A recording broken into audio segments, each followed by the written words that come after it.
quieres otra, pues, o la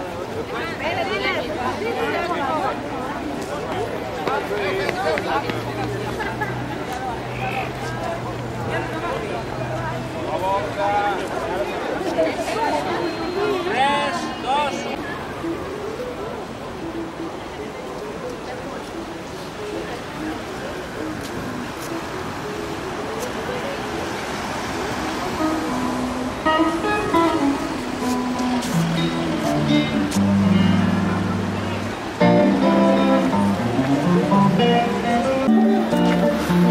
Pourquoi vous le faites? Pardon? Pourquoi? C'est quoi? C'est pour sauver notre hôtel Dieu qui est en péril.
S'il vous plaît.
On va répondre ensemble aux questions de madame. Alors, vous êtes qui, madame? Voilà. Alors, qu'est-ce qui se passe? On veut que l'Hôtel Dieu reste ouvert pour la bonne santé des Parisiens et de toute l'Île-de-France, puisque c'est un hôpital qui est quand même au centre de l'Île-de-France, qui voit passer tous les jours des milliers de patients. Et ça, c'est capital qu'on puisse garder cet hôpital ouvert. Mais qui le menace? Qui le menace? L'argent. L'argent. Ils veulent faire une banque? Si, pourquoi pas, peut-être. Alors, C'est l'argent qui le menace. Les envies des uns et des autres. mais en quoi ça peut être transféré? Ben, on peut imaginer, mais c'est ça, c'est notre conviction, c'est qu'on ne peut pas le faire. On peut imaginer, ou certains décideurs peuvent imaginer de transférer les lits, soit de les supprimer, soit de les transférer ailleurs. Ce qui, compte tenu de la population qui passe ici tous les jours, ça nous semble être une absurdité. Oui, c'est là. Oui, il y a donc cet aspect des urgences et de l'accueil des Parisiens, mais il y a aussi le fait que l'Hôtel Dieu a des pôles d'excellence qui sont reconnus dans le monde entier. La diabétologie, l'ophtalmologie, la pneumologie, ce sont des pôles qui sont nés quasiment ici en ce qui concerne la diabétologie, qui a été... Moi, je suis diabétologue temps plein depuis près de 25 ans, et la diabétologie est quasiment née à l'Hôtel l'Hôtel-Dieu. C'était le seul service de diabétologie uniquement dévolu à la diabétologie depuis des décennies. Aujourd'hui, il y en a partout et il devrait y en avoir, compte tenu de l'épidémie de diabète, aujourd'hui, dans tous les hôpitaux. Qu'on ne nous enlève pas notre expertise, si on nous démantèle ou si on nous transforme en centre ambulatoire. La perte des lits d'hospitalisation nous ferait perdre cette expertise. Nous avons une file active de patients, de milliers de patients. Nous voyons à peu près 1000 nouveaux patients chaque année. C'est ça l'Hôtel-Dieu. Alors, je n'ai pas les chiffres en tête de l'ophtalmologie, des urgences, le défilé des Parisiens à l'Hôtel-Dieu. Et c'est un hôpital qu'on ne devrait jamais toucher. Vous êtes urgentiste, là? Oui. Le président du comité médical consultatif. Voilà. Donc il nous représente. Les urgences, c'est un des plus gros volumes d'urgences de France. 120 000 urgences par an à l'Hôtel-Dieu, c'est-à-dire près de plus de 300 par jour. D'autres font beaucoup moins et dans des lieux moins stratégiques. Mais Donc, c'est pas en quantité que ça se mesure? c'est déjà en quantité parce qu'il faut que ces 300 personnes par jour, elles n'attendent pas des heures et des heures dans des salles d'attente. Donc déjà, on essaie de résoudre ce problème de quantité, de flux et puis également de qualité. Et si on laisse que les urgences à l'Hôtel-Dieu sans rien autour, eh bien ce sera des norias d'ambulance. Et beaucoup de monde, non? C'est vous qui le dites. Parce que jusqu'à ce qu'ils soient transférés, ils sont morts. Jusqu'à ce qu'ils soient transférés, 1, ils attendront, 2, on ne sait pas ce qui se passera dans les ambulances, et on ne sait pas ce qui se passera s'ils n'attendent pas plus à l'arrivée dans l'autre établissement. Non, c'est un... Non, mais on va y arriver. Ça va? Vous attendez beaucoup de monde, j'espère. Je ne sais pas, c'est la rentrée. Davantage. C'est un docteur, présentez-le-moi. Non, je soutiens l'action de non-fermeture de cet établissement prestigieux. Et en plus, on a besoin d'hôpitaux de ce type-là dans Paris. Il faut arrêter de mettre les hôpitaux à la campagne ou d'essayer de mettre ça en banlieue. Voilà. Ça fait, en fait, moi qui suis là depuis des décennies, depuis près de 30 ans, on entend parler de fermeture de l'Hôtel-Dieu depuis le départ. Depuis 30 ans, on en entend parler. Ça s'est acutisé ces dernières années. Lorsqu'Arnaud Badevant a été président du CCM, il y a eu une action autour justement du quartier, de l'importance de cet hôpital au niveau des urgences et de l'accueil et de ses pôles d'expertise.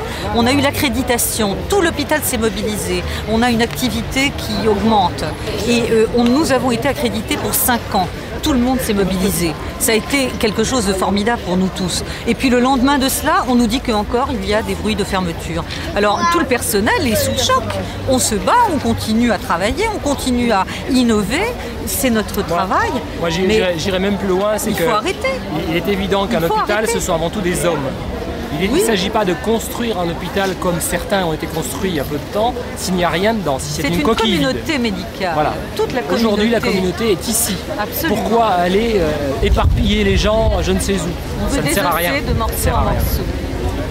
C'est perdre de l'expertise, c'est perdre beaucoup de choses. Mais détruire climat, la possibilité de guérir quelqu'un. Bien sûr. Parce que c'est une chaîne en fait, la guérison. Oui, c'est exact, mais c'est vrai que nous sommes une équipe qui travaillons ensemble, c'est un réseau de soins, l'Hôtel-Dieu, en dehors de l'accueil des urgences. Ce sont des équipes reconnues.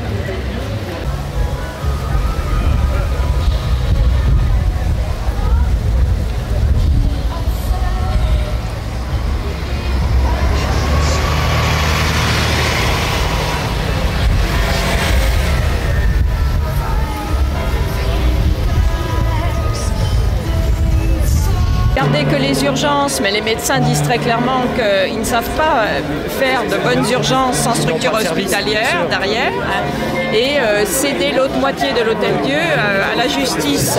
Donc la justice est ravie, ils sont déjà là, donc s'ils peuvent s'étaler dans l'île de la Cité. Donc c'est là où il y a vraiment une mobilisation parce que ou bien l'Hôtel-Dieu, voilà, on ne coupe pas en deux. Donc c'est de dire, il ne faut pas nous raconter d'histoire, ou bien vous fermez l'Hôtel-Dieu ou vous ne le fermez pas. C'est une étape, mais ce sera tout ou rien, certainement. Absolument. Donc voilà, c'est ce qu'on essaye d'expliquer. Oui.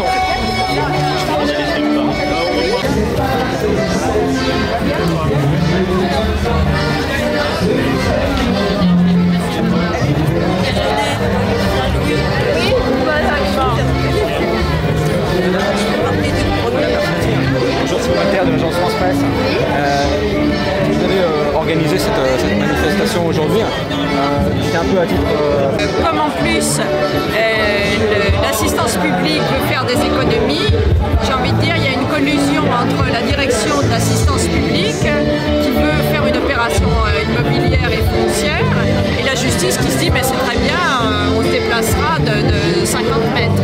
Donc nous on estime que c'est une véritable atteinte portée à vraiment la structure hospitalière de l'Hôtel-Dieu, qui est un hôpital francilien. Le fait qu'il soit situé en plein centre de Paris témoigne bien de la facilité d'accès pour de nombreux malades. On est en plein cœur d'une zone touristique importante, d'une zone de population, d'une zone d'emploi, et on parle de fermer l'Hôtel-Dieu. Donc je crois que le message est double, à la fois vers Douste Blazy et l'assistance publique pour dire l'Hôtel-Dieu doit rester un hôpital, et en même temps demander à la justice d'envisager d'autres sites. Qu'est-ce qui est prévu là aujourd'hui?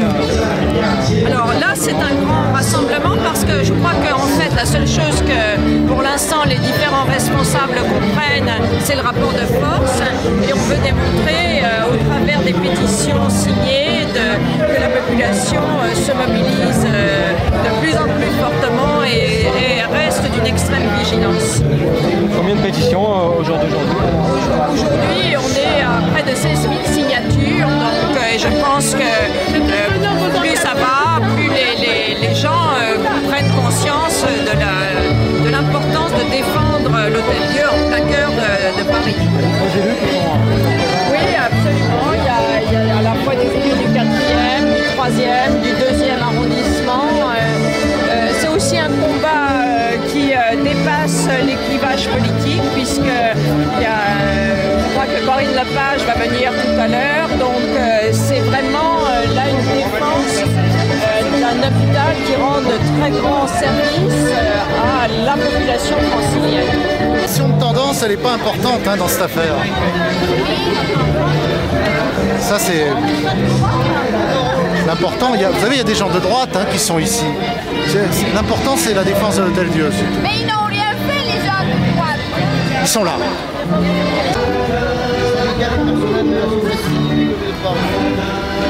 Faut couper des têtes, c'est tout. Voilà. Radicalisation.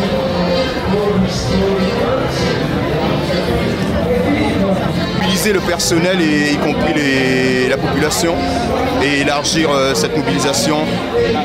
Voilà. Vous faites quoi à l'hôpital? Je suis au Trilabo. Au Trilabo. Dispatcher les examens, des résultats et tout dans divers services de tous les patients. Voilà. La mobilisation, c'est mobiliser le personnel, y compris les usagers, la population, et puis médiatiser. Mais comment? Médiatiser les chaînes de télé, la presse.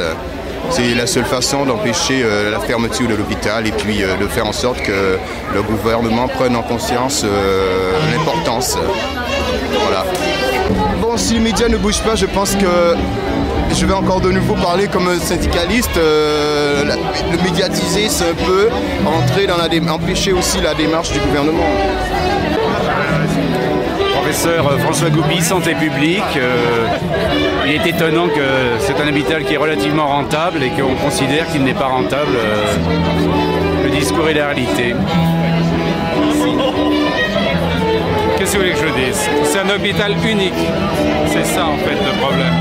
C'est qu'il est unique dans sa position au centre de Paris. C'est pas moi qu'il faut interviewer pour ça. Donc ici on s'occupe de nutrition, je suis professeur de nutrition à Paris et nous avons ici à l'Hôtel-Dieu le seul centre en France qui s'occupe des problèmes d'obésité massive. Et donc c'est notre spécificité et c'est une des spécificités de l'Hôtel-Dieu avec l'ophtalmologie, la diabétologie, la pneumologie. Vous êtes professeur qui? Je suis le professeur Badevant et je suis professeur de nutrition à l'Université Paris 6. Et vous pensez que vous pouvez sauver les Américains? Les Américains? Oui, parce qu'ils sont tous des gros. Ah oui, non mais moi je ne veux pas sauver le monde, je veux m'occuper des patients individuellement, c'est ça l'essentiel. Vous allez avoir 10 millions de patients au hospital. Oui, mais je crois que je suis mieux ici quand même parce qu'on a beaucoup de problèmes ici en France à régler avant de s'occuper de ceux des autres. Salut Pierre, dérembourser les lecteurs de glycémie. Et c'est, oui, c'est-à-dire qu'au lieu de prendre en charge une centaine d'euros, que maintenant 25 € le lecteur de glycémie. C'est un instrument de prise en charge du diabétique et on ne comprend pas toutes les raisons de... Leur système de déremboursement devient sans cul. J'ai dû utiliser cet été une pommade antibiotique. C'est pas remboursé du tout, c'est uniquement sur ordonnance. Je comprends pas, moi. Des antibiotiques uniquement sur ordonnance non remboursés. Et donc on est dans une espèce Histoire des hôpitaux de France.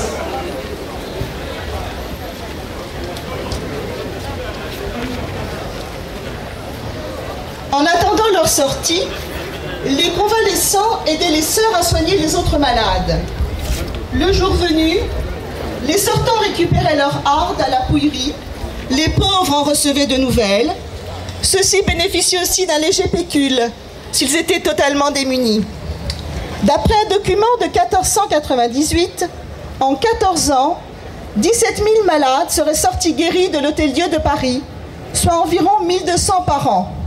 Cette moyenne serait honorable. Les conditions de la guérison passaient nécessairement par l'hygiène. La propreté de l'hôpital médiéval n'était pas un vain mot. On ne se bornait pas à laver les hospitalisés à leur arrivée.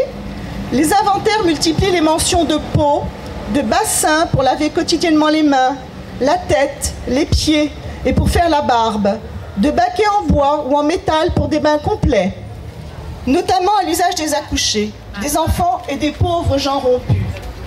L'Hôtel-Dieu de Paris possédait un arsenal de balais, 700 achetés en la seule année de 1430. En 1371, il y avait acheté 27 tonnes de serpillères. Je pourrais continuer longuement cet inventaire, mais nous ne sommes pas là pour parler de l'hôpital d'hier, bien que nous respections son histoire, qu'elle est inscrite dans notre présent. Aujourd'hui, si nous sommes rassemblés, c'est parce que nous sommes attachés à cette histoire, acteurs de son présent et soucieux de son avenir, et que nous n'acceptons pas que l'on menace l'hôpital. C'est parce qu'aujourd'hui nous voulons tous que l'Hôtel-Dieu soit l'hôpital du XXIe siècle, hôpital de proximité, performant et moderne. C'est pour toutes ces raisons que nous sommes rassemblés tous ici ce matin pour défendre avec force et détermination notre hôpital francilien. La parole aux intervenants à ce micro. Je voudrais remercier les 90 membres du comité de soutien qui ont agi avec détermination déjà pour organiser cette manifestation. Donc à ce jour, nous sommes 90.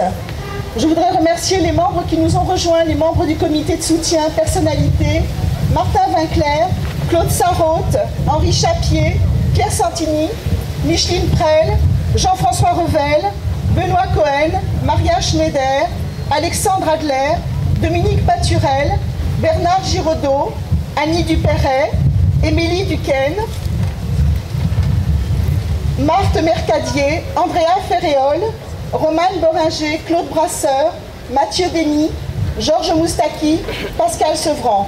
Mais bien sûr, il y a tous ces membres anonymes qui agissent au quotidien pour faire connaître l'urgence de sauver l'hôpital, et nous les remercions aussi.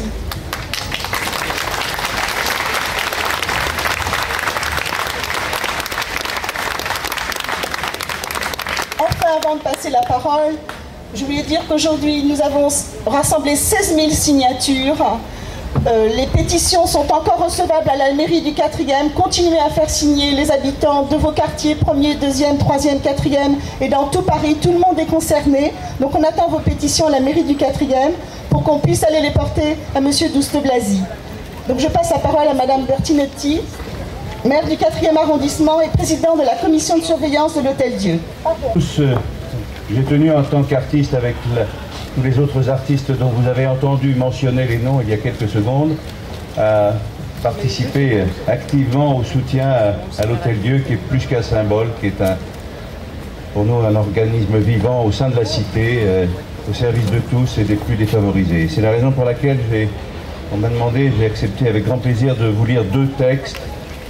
L'un qui est de Jacques-René Tenon, un texte qui date de la... Jacques Tenon était chirurgien et membre de l'Académie des sciences et autour des années 1800-1810. et il a écrit ce texte sur l'assistance aux malades que je vais vous lire. Il est difficile, sous l'Ancien Régime, de dissocier les mesures concernant la charité de celles relatives à la santé publique, car, au début surtout, les hôpitaux sont peuplés de pauvres, tout autant que de malades. Nous avons à Paris un hôpital unique en son genre. Cet hôpital est l'Hôtel-Dieu. On y est reçu à toute heure, sans exception d'âge, de sexe, de pays, de religion. Les fiévreux, les blessés, les contagieux, les non contagieux, les fous susceptibles de traitement, les femmes et les filles enceintes y sont admis. Il est donc l'hôpital de l'homme nécessiteux et malade. Nous ne disons pas seulement de Paris et de la France, mais du reste de l'univers. Ces portes, comme les bras de la Providence, sont toujours ouvertes à ceux qui viennent s'y réfugier.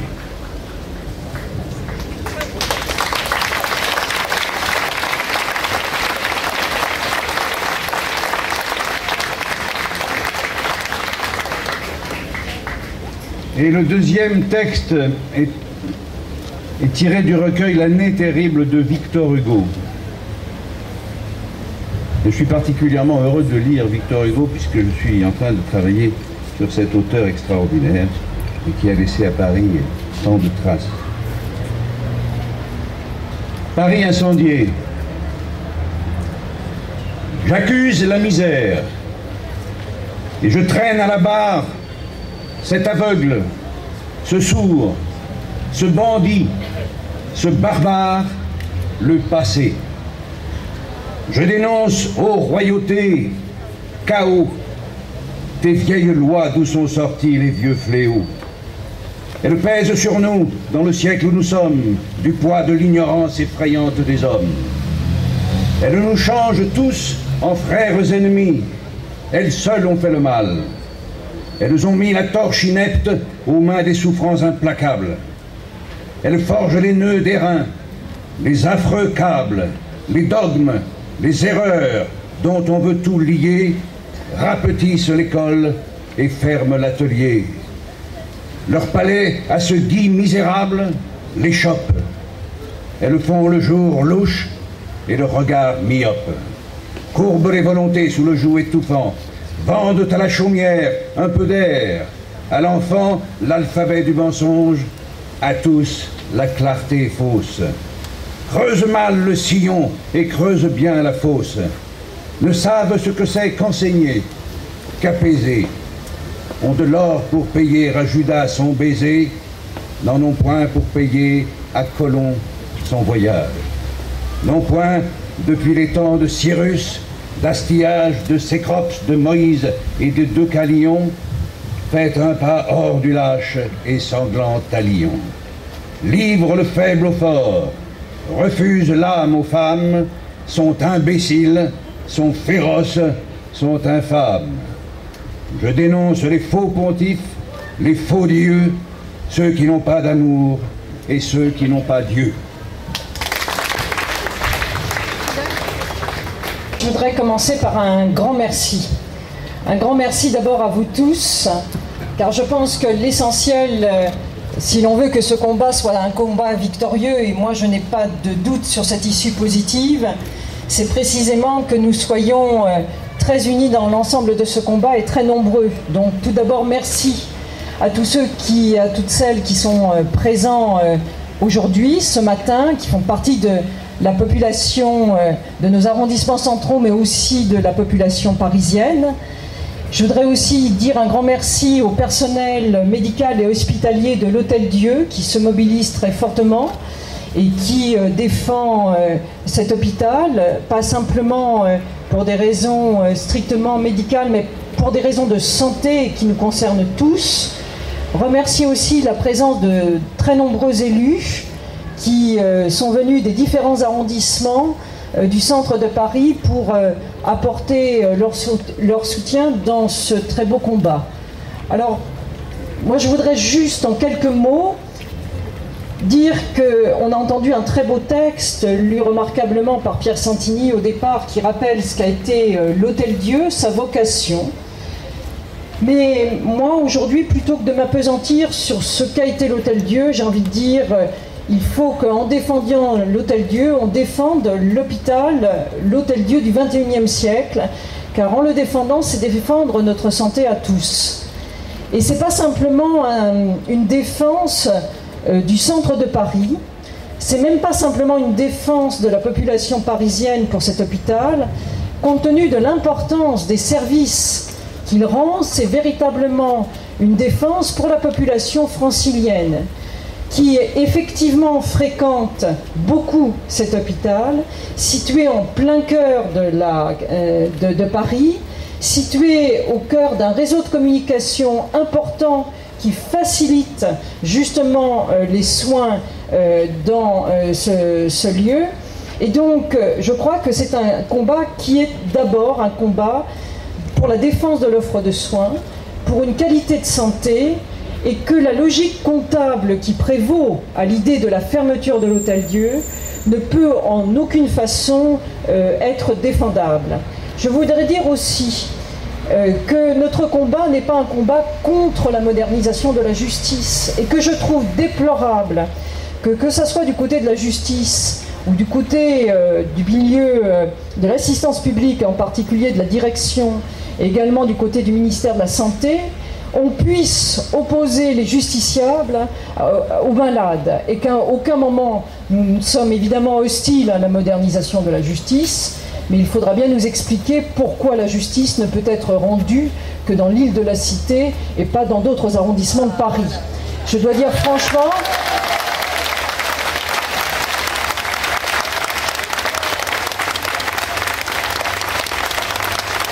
qu'en tant que citoyenne, qu'autant peut-être justiciable potentiel, je ne vois pas la différence de la qualité du service public qui serait rendu dans le 13e arrondissement ou qui serait rendu dans le 4e, le 1er ou d'autres arrondissements susceptibles d'offrir des conditions d'accueil du public et de travail pour les magistrats et les avocats qui soient dignes du 21e siècle. A l'inverse, je sais ce que ça veut dire pour de nombreux malades que de leur compliquer leur temps de transport, leur temps de déplacement, et l'idée de faire croire qu'à un moment donné, en conservant uniquement les urgences à l'Hôtel-Dieu, sans véritablement avoir toute l'assise technique indispensable pour offrir une véritable qualité de soins, par contre là, on voit bien de quelle façon les malades ont tout à pâtir de la fermeture d'un hôpital. Donc moi je suis vraiment pour la défense des sites hospitaliers, en tout cas, l'idée qui pourrait germer dans la direction de la PHP, qu'à un moment donné, ce serait une opération facile pour faire des économies de santé et faire une opération immobilière, semble-t-il, juteuse sur le dos des malades, ne peut en aucune façon, et je dirais, quelles que soient nos options politiques, quelles que soient nos options syndicales, quelles que soient nos convictions aux uns et aux autres,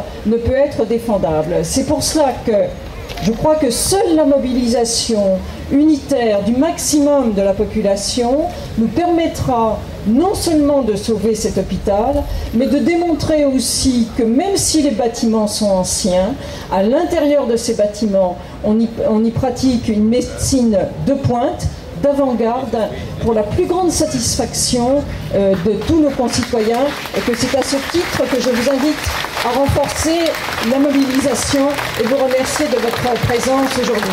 Merci beaucoup. Merci à mon tour. Alors au nom de la communauté médicale de l'Hôtel-Dieu, moi aussi je veux tous vous remercier. Je veux remercier bien sûr les élus et plus particulièrement Madame Bertinotti et la mairie du 4e qui depuis près d'un an nous accompagnent indépendamment, comme cela a été dit, des convictions politiques des uns et des autres. Et véritablement, il y a un trajet commun. Merci pour cela. Merci aux comités de quartier qui eux aussi nous accompagnent depuis un an. Oui, on peut les applaudir, les comités de quartier. Merci aux comités de soutien qui nous ont rejoints, et notamment tous les artistes qui ont pu nous rejoindre ces derniers temps. Merci à tout le personnel de l'hôpital, médical, paramédical, administratif, ouvrier, merci à tous. Et vraiment, c'est des mots qui vont du fond du cœur, qui viennent du fond du cœur. Au nom de la communauté médicale, merci.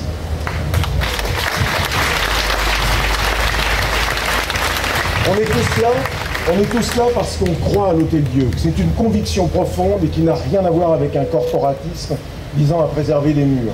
C'est une conviction profonde, on croit à l'Hôtel-Dieu parce qu'en premier, c'est un lieu hautement symbolique. C'est un des hôpitaux les plus anciens de France où ont exercé des noms très très connus d'ailleurs d'autres hôpitaux, Bichat, Claude Bernard, Tenon, Trousseau, tous ces grands médecins ont exercé à l'Hôtel-Dieu. C'est aussi, ça a été dit par Pierre Santini, et ça l'est toujours, le lieu d'accueil des plus démunis et des plus pauvres, et Dieu sait si en ce moment on a besoin de ce type de lieu. Et troisième point, c'est un lieu d'équilibre des pouvoirs. On le voit bien ici, sur cette île de la Cité, à côté de Notre-Dame, de la préfecture de police, du palais de justice, il y a un équilibre symbolique des pouvoirs qu'il est important de préserver, et c'est notre conviction.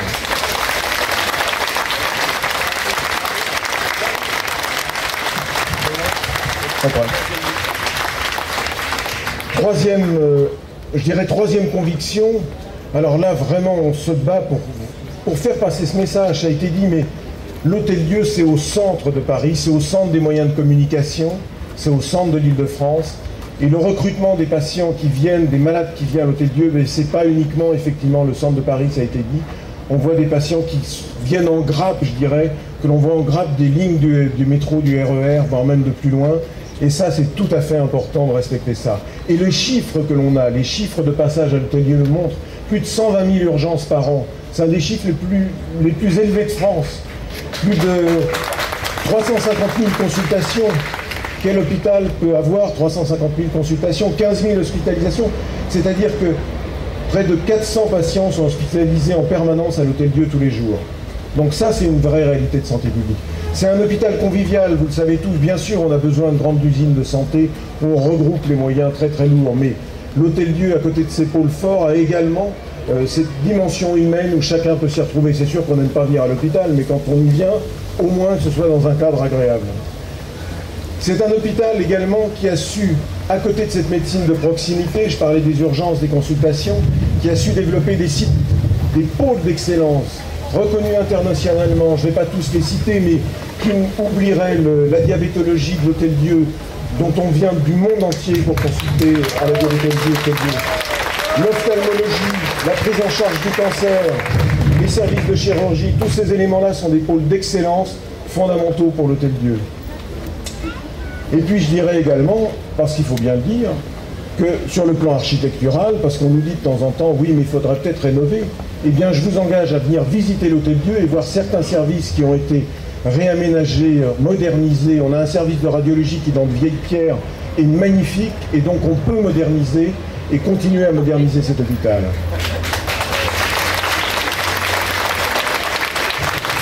Et je dirais également que sur le plan du coût, parce qu'il faut bien parler de la maîtrise des dépenses de santé, eh bien au sein de l'assistance publique de Paris, l'Hôtel-Dieu est un hôpital vertueux. C'est quasiment le premier en termes de productivité et en termes de coefficacité. Alors c'est assez étonnant, pourquoi veut-on fermer l'Hôtel-Dieu? Eh bien on a du mal, nous, depuis un an, à comprendre, malgré ses convictions, pourquoi on veut fermer l'Hôtel-Dieu. Bon, bien sûr, je vais pas revenir sur les appétits des voisins, mais on ose espérer que le bon sens va revenir et que finalement ce danger va s'éloigner. Le danger, à la date d'aujourd'hui, il est plus subtil, vraiment plus subtil. C'est de faire de l'Hôtel-Dieu autre chose, on va dire l'hôpital du 3e millénaire, avec ce que ça peut comporter, d'envie, de pommade. L'hôpital du 3e millénaire, c'est-à-dire un hôpital qui serait tourné sur ses urgences et puis vers des consultations un peu spécialisées. Alors, je vais avoir des exemples très simples. Si on fait un hôpital avec uniquement ses urgences et des consultations très spécialisées, qu'est-ce qui va se passer? Que va devenir la jeune femme, et c'est un exemple récent, qui vient en hémorragie interne aux urgences et qu'on va être obligé de transférer vers un hôpital voisin, faute de chirurgien et de bloc opératoire? Que va devenir la personne âgée du quartier ou d'un peu plus loin qui vient déjà un petit peu déboussolée à l'Hôtel-Dieu et qu'on va transférer à des kilomètres de sa famille, de ses amis, de son domicile? Qu'est-ce qui va se passer de tout ça? Et puis, vous voyez, je n'oublie pas la maîtrise des coûts. Qu'est-ce que ça va coûter tout ça? Ces transports d'ambulance avec le risque pour les patients, le risque économique, les dépenses que cela va occasionner, je passe sur les embouteillages bien évidemment. Donc notre conviction à nous de l'Hôtel-Dieu, c'est de continuer dans le trajet tracé par les prédécesseurs depuis des siècles, et c'est pas des mots creux, c'est que l'Hôtel-Dieu, comme il a toujours été menacé, a toujours été innovant, y compris ces dernières années, en se restructurant en permanence. On va continuer à le faire. Et ce qu'on offre aux Parisiens, ce que l'on veut offrir aux Parisiens, c'est des nouvelles modalités de prise en charge, et je ne détaillerai pas, mais en offrant dans le minimum de temps, le maximum de soins, d'actes diagnostiques et thérapeutiques. C'est ça l'hôpital que l'on veut pour les Parisiens, pour ceux qui habitent dans le quartier et ceux qui y viennent travailler. Merci.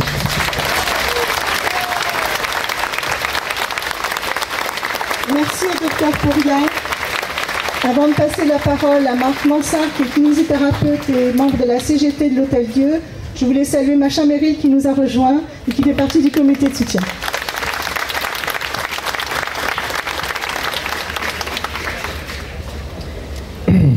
Au nom de la CGT, je vous remercie d'être venu pour défendre l'Hôtel-Dieu, établissement auquel nous sommes tous attachés. Et je voudrais parler de la santé publique qui est vraiment extrêmement malmenée par nos gouvernants actuels, qui veulent se débarrasser des hôpitaux de Paris. Ils masquent ça dans un discours de soi-disant de progrès. Ils vont complètement supprimer la proximité. S'ils continuent à supprimer des services à l'Hôtel-Dieu et qu'ils finissent à aboutir à fermer l'Hôtel-Dieu, il y aura quand même, il faut s'en rendre compte, 900 000 habitants des 9 arrondissements du centre qui n'auront plus d'hôpital. Alors on vous dit oui, mais il y a des hôpitaux. Tous les hôpitaux qui restent dans Paris sont des hôpitaux qui sont près du périphérique. Ils sont à l'extérieur, à la limite externe de Paris, parce que les opérations de spéculation immobilière sont plus intéressantes au centre. Donc, il y a déjà ce point très important, c'est qu'on veut aussi masquer une opération de spéculation qui serait une opération de base politique. Si l'Hôtel-Dieu est alloué au palais de justice, il y aura une grosse subvention de l'État à la sécurité sociale. Hein, ça vaut très cher au mètre carré ici. Donc, ce sera vendu par le ministère de la Santé au ministère de la Justice. Et comme ça, officiellement, on ne le dira pas ça, mais pratiquement, il y aura une subvention importante du gouvernement qui fera tout pour sauver la sécurité sociale, alors qu'il fait tout pour l'enfoncer. Car il y a un mécanisme de concentration énorme qui existe. Il faut se rendre compte qu'en pédiatrie, par exemple, il n'y a plus que Robert Debré et Necker maintenant. Il n'y a strictement plus d'hôpitaux de proximité. Et l'Hôtel-Dieu est très important. L'année dernière, pendant la canicule, il y a un service d'ophtalmologie qui a été rouvert pour mettre 30 patients, parce que les urgences débordaient, comme dans tous les hôpitaux de Paris. Mais le problème, c'est que le jour où il y aura une autre crise, qu'est-ce qu'ils en feront s'il n'y a plus d'hôpital? Ils les mettront où, les patients? Le problème la directrice actuelle de l'Hôtel-Dieu, qui était à Rothschild, a fermé les urgences de Rothschild, où il n'y avait que 40 000 urgences. Par rapport à nous, ils en faisaient que le tiers. En disant, oui, Saint-Antoine, ils pourront absorber ces urgences-là. Ben, ça a fait complètement éclater les urgences de Saint-Antoine. Et le fameux médecin qu'on a vu l'année dernière qui parlait des urgences, c'est que justement, il était à Saint-Antoine. Donc, ils sont en train de complètement briser tous les liens locaux de santé publique, sous un mécanisme de concentration qui est masqué par ailleurs par un mécanisme de concentration au niveau des gestionnaires. Parce qu'il faut voir que l'actuelle directrice touche 3 fois le salaire de son prédécesseur, mais qu'elle a nommé 8 directeurs généraux qui touchent chacun le salaire, 8 adjoints qui touchent chacun le salaire du prédécesseur. C'est-à-dire qu'actuellement, en masse salariale, il y a 11 fois le salaire de M. Durleman, le prédécesseur de Mme van der Berg, qui part au siège. Au nom du fait, qu'est-ce qu'elle vous dit, Mme van der Berg? Il faut déconcentrer le siège. Il y a trop d'administratifs. Ben, c'est sûr qu'il y en a trop, oui. Mais il vaudrait mieux qu'ils pensent un peu aux salariés locaux qui travaillent dans les hôpitaux et qui traitent les patients. Et au passage, le fait d'enlever aussi des services dans un hôpital, ça impose des contraintes aux patients. Parce qu'il faut voir les patients qui sont hospitalisés ici et qu'on envoie ailleurs passer un examen parce qu'on n'a plus l'appareillage pour le faire. Alors qu'on nous le promettait et qu'ils ne tiennent pas leurs promesses. Bon, merci de défendre l'Hôtel-Dieu et continuez. C'est un combat qui a de l'avenir. Alors je passe la parole à Alain Lostis, adjoint au maire de Paris, chargé de la santé et des relations avec l'assistance publique des hôpitaux de Paris. Bien, après tout ce qui a été dit avec par mon ami Pierre de si belle façon, par la maire du 4e, par le professeur Pouria et par le représentant du personnel, je veux simplement dire, puisque je suis le président délégué du conseil d'administration, je représente Bertrand Delanoë, le maire de Paris, qui préside le conseil de par la loi. Et évidemment, notre stupéfaction a été à la hauteur de l'annonce de la volonté d'installer à l'Hôtel-Dieu le tribunal de grande instance. Bon, ça a été très bien dit tout à l'heure, ce n'est pas un réflexe contre la justice, mais nous ne comprenons pas que la justice devrait être rendue, selon certains, uniquement dans des lieux dits prestigieux. Qu'est-ce que cela signifie, y compris d'ailleurs le regard sur la santé, qui devrait, elle, je ne sais pas, peut-être s'exiler en banlieue. Nous avons été d'autant plus stupéfaits que lorsque en 2001, j'ai présidé le conseil d'administration, il n'y avait pas de plan à long terme de l'assistance publique, de plan stratégique. Nous avons travaillé dur avec le corps médical, avec les représentants du personnel, avec l'ensemble du conseil d'administration. Nous avons fait adopter un plan stratégique qui s'impose à nous, qui a été approuvé par les pouvoirs publics de l'époque, confirmé par les pouvoirs publics ensuite, quand il y a eu le renouvellement, le changement.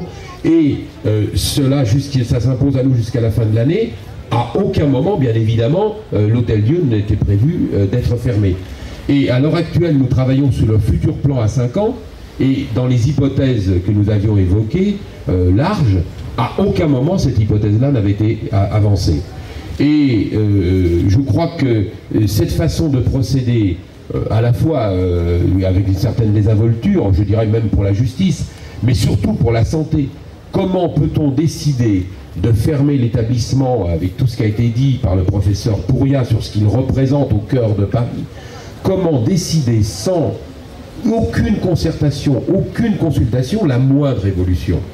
Tout cela, normalement, doit faire l'objet d'un travail, d'une réflexion, comme c'était le cas sur le projet médical qui était en cours. Donc, en ce qui me concerne, évidemment, au nom du maire de Paris, j'ai été extrêmement clair dans l'opposition à ce projet.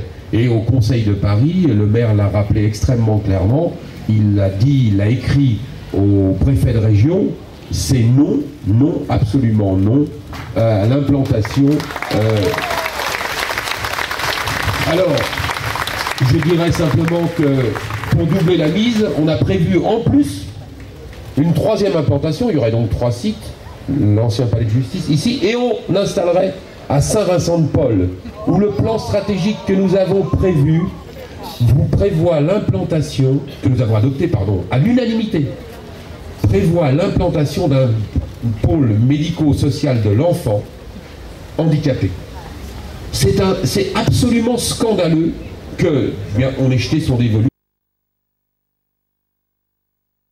120 000 urgences, nous avons déjà près de 100 000 à Lariboisière et au vent et les difficultés supplémentaires.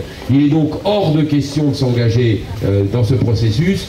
Le débat autour de la modernisation est un faux débat, ça a été extrêmement bien indiqué, et donc compter sur la détermination du maire de Paris que je représente au conseil d'administration et la mienne bien évidemment, et je crois que nous allons nous retrouver à nombreuses reprises dans la prochaine période, et vraiment la mobilisation qui est la vôtre montre que nous avons plus que des chances, la certitude de l'emporter.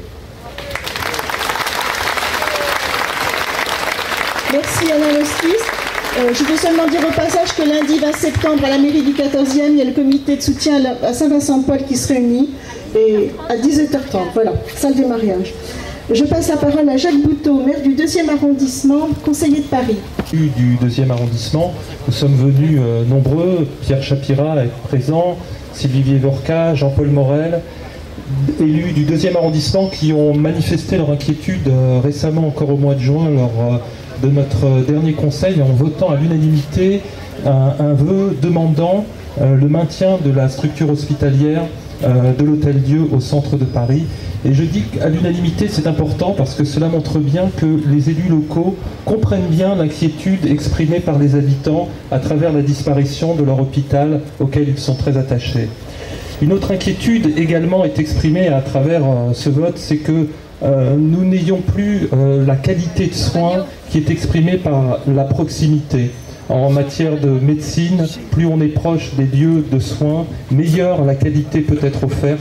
Et le fait que les habitants du 2e arrondissement, de l'autre côté de la Seine, n'aient plus accès à cette structure hospitalière est une forme d'inquiétude, doublée par un scepticisme que j'exprime personnellement sur la construction des grosses structures hospitalières type 15e arrondissement qui a certes ses qualités mais qui présente aussi beaucoup de problèmes, notamment le développement de certaines pathologies nosocomiales ou liées à la légionellose. Et ces grosses structures n'ont jamais fait leur preuve de leur efficacité et je mets en garde contre la logique comptable qui devrait présider aux politiques en matière de santé. Et si je vous... Et pour terminer, le combat que nous menons est bien celui-là, est bien celui du démantèlement aujourd'hui du service public de la santé qui est en train de se dessiner derrière le déménagement de l'Hôtel-Dieu. Et notre combat dépasse nos intérêts ponctuels, locaux et particuliers. Et c'est un combat pour une médecine de service public, de proximité, au service des citoyens que nous menons. Et je vous en remercie. Conseiller de Paris.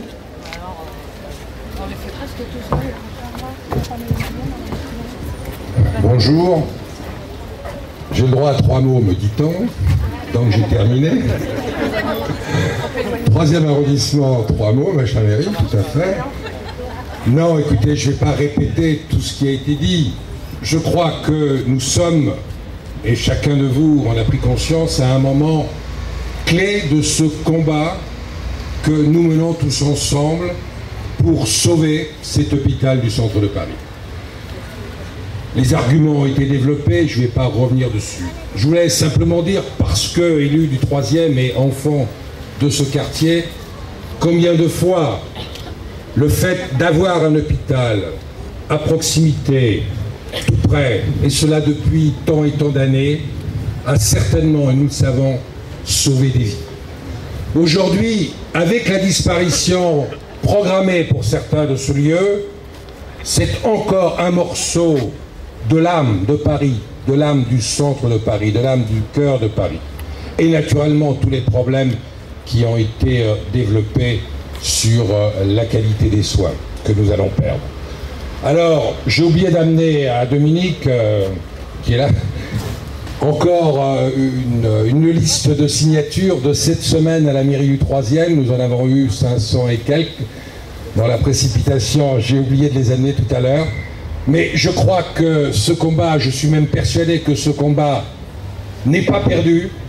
Il n'est pas perdu, il ne sera pas perdu si cette mobilisation que nous avons engagée continue et s'amplifie, afin de montrer au pouvoir public que nous sommes déterminés, le corps médical, les élus, mais surtout, j'allais dire, surtout les habitants du centre de Paris pour sauver cet établissement. Alors, continuons, faites encore signer.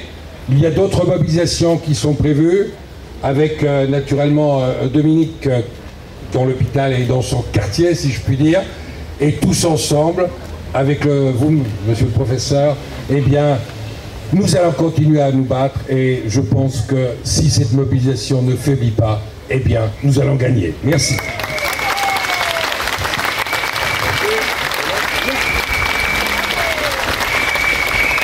Centre de Paris, la circonscription. Merci bien, moi c'est les maires des 3 arrondissements ont pris la parole. Bon, il y en manque un, c'est un petit peu dommage, donc moi je fais un peu le lien entre les 4. Je crois que, mais effectivement il y a des élus du 1er, notamment Alain Le Garec et notre élu. Alors, ce qui est quand même grave, c'est que ces dernières années on a fermé beaucoup de lits à Paris. Et vous le savez tous, aujourd'hui quand on va aux urgences on attend longtemps. Et ensuite, les médecins passent parfois des heures pour trouver des lits pour hospitaliser les malades. Alors je crois qu'aussi, il faut dire qu'il est temps maintenant d'arrêter cette fermeture de lits. On ne peut plus continuer à diminuer le nombre de lits dans Paris. Et de ce point de vue, donc, il est inadmissible de fermer l'Hôtel-Dieu, en plus de tout ce qui a été dit sur l'hôpital de proximité. Lors du débat à l'Assemblée sur l'assurance maladie, le ministre et le gouvernement nous ont beaucoup parlé de la nécessité d'améliorer le fonctionnement des soins, et notamment le fonctionnement hospitalier, de la nécessité de réseaux de santé, et ainsi de suite. Mais comment peut-on améliorer le fonctionnement de l'accès aux soins? Comment peut-on avoir des réseaux de santé si on ferme effectivement les hôpitaux de proximité? Ça veut dire qu'ensuite les malades sont obligés de traverser tout Paris. Comment peut-on espérer que pour ceux qui ne viennent pas en urgence, bien évidemment, on n'ait pas une augmentation de la circulation automobile si les hôpitaux sont de plus en plus dans des endroits inaccessibles par les transports en commun? Cet hôpital, Hôtel-Dieu, est un des hôpitaux de Paris qui est le mieux accessible par les transports en commun. Donc voilà aussi une absurdité de ce point de vue, de fermer cet hôpital. Alors, je suis député de la circonscription, donc effectivement, on est souvent confronté en tant qu'élu des fois aux intérêts contradictoires. On va nous dire, bah oui, mais les habitants en tant que patients, en tant que malades, eux, ils veulent l'hôpital, et puis les avocats, les juges, les justiciables, eux, ils veulent le palais de justice. Je dirais quand même qu'il est plus facile, et pour un juge, et pour des avocats, et pour des justiciables, de se déplacer vers la gare d'Austerlitz que pour un malade d'être obligé d'aller à l'autre bout de Paris.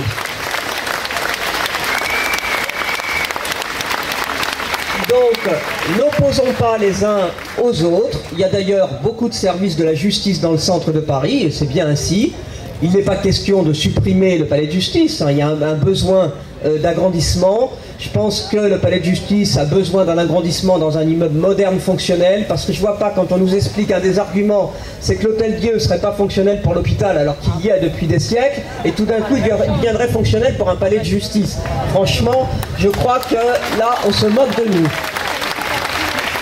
Donc, continuons à nous battre, essayons de convaincre les avocats et les juges que les intérêts communs, et encore plus pour nous en tant que citoyens qui pouvons être malades et qui pouvons être justiciables, que l'intérêt commun veut qu'on maintienne l'Hôtel-Dieu et veut qu'on construise une extension du palais de justice dans des locaux modernes et fonctionnels. Voilà. Merci Martine. Je vais passer la parole à Corinne Lepage pour le CAC 20. Vous allez vous présenter. Bonjour, Corinne Lepage. Bonjour Monsieur Pourria. Je dirais que le maintien de l'Hôtel-Dieu ici est un combat que nous avons engagé avec Sylviane Tropper, qui est aujourd'hui conseiller régional, au moment des régionales. Nous en avions parlé parce que c'était déjà dans l'air du temps et nous étions déjà radicalement contre ce transfert.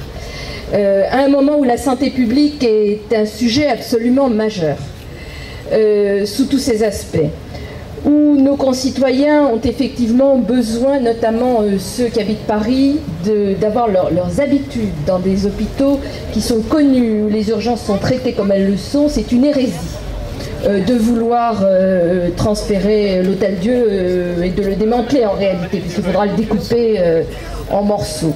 C'est d'opposer deux services publics. Je dirais qu'on a besoin de la santé, on a besoin de la justice. Que les malades ont évidemment besoin d'avoir des lieux pour se faire soigner au centre de Paris, comme les justiciables ont besoin de ne pas être baladés dans 25 centres. Et que cette manière d'opposer le service public sans arriver à faire prévaloir l'intérêt des malades comme l'intérêt des justiciables sur des choix qui sont d'ordre économique me paraît tout à fait lamentable. Et c'est ça que je voulais dire ici. Merci. Merci Madame Lepage. J'appelle Monsieur Jacques Katz, qui est habitant du 4e, président de l'Association pour la défense et l'embellissement du site de Notre-Dame et membre du comité de soutien à l'Hôtel-Dieu. Bonjour à tous. Après, si vous l'autorisez, je viens donner celle d'un habitant du quartier. J'habite le quartier depuis plus de 50 ans et j'ai ma famille qui, au cours du siècle dernier, a profité largement des services de cet hôpital. 6 membres de ma famille ont été soignés. Et j'ai 2 de mes enfants qui ont été soignés en urgence. Je peux donc apprécier pleinement l'intérêt d'un hôpital de proximité bien équipé et efficace. C'est pourquoi je m'associe à cette défense. D'autre part, je préside l'association pour la défense du site de Notre-Dame, c'est-à-dire de la cathédrale. Et de ce point de vue, la transformation de l'hôpital de l'Hôtel-Dieu en palais de justice nous paraît présenter de graves inconvénients. D'abord, nous ne savons pas exactement si on conserverait dans cette hypothèse-là le bâtiment actuel ou s'il serait démoli pour bâtir un édifice moderne qui viendrait jurer dans ce magnifique ensemble. Première fois. Deuxièmement, s'il y a des travaux importants, Et ça, s'il était conservé, même l'extérieur, il y aurait des travaux importants à l'intérieur pour le transformer. Ça va entraîner des inconvénients considérables, des gros engins, des transports de matériaux, et ça va donc créer des trous considérables pour ce parvis qui est fréquenté par des millions de touristes. Troisièmement, en supposant qu'il fonctionne comme palais de justice, un palais de justice n'est pas un hôpital. Il y aura donc des contrôles beaucoup plus fréquents, des convois bruyants de transport de délinquants. On en a déjà un bon exemplaire avec ce qui se passe actuellement. Donc tout ceci va troubler la tranquillité, la paix de ce site mondialement connu. Donc nous sommes opposés à cela. Enfin, il y a un problème de sécurité aussi. Un palais de justice n'est pas un hôpital. Et à l'heure où des attentats terroristes éclatent à droite et à gauche, on peut toujours craindre qu'un attentat soit exercé contre le futur palais de justice et vienne faire un désastre alors qu'il y a des millions de gens qui traversent ce parcours. En conséquence, nous sommes tout à fait opposés à cela. Et enfin, pour conclure, je dirais que il y a déjà dans cette île des institutions policières et judiciaires. Il y a heureusement cet hôpital. S'il était supprimé, ça aggraverait le déséquilibre actuel. Nous sommes donc tout à fait partis de notre association pour le maintien de la totalité de cet hôpital. Et je voudrais rappeler qu'il y a 30 ans, notre association a lutté pour empêcher la création d'une voie express rive gauche qui passerait sous le site de Notre-Dame. Et avec des combats très importants contre des voies autorisées au plus haut sommet de notre pays, nous avons pu emporter la décision et empêcher ce projet. Je pense donc que si nous sommes tous unis, fermes et résolus, nous empêcherons la transformation de cet hôpital. Merci à tous les intervenants. Je voudrais vous dire 2-3 choses avant de conclure.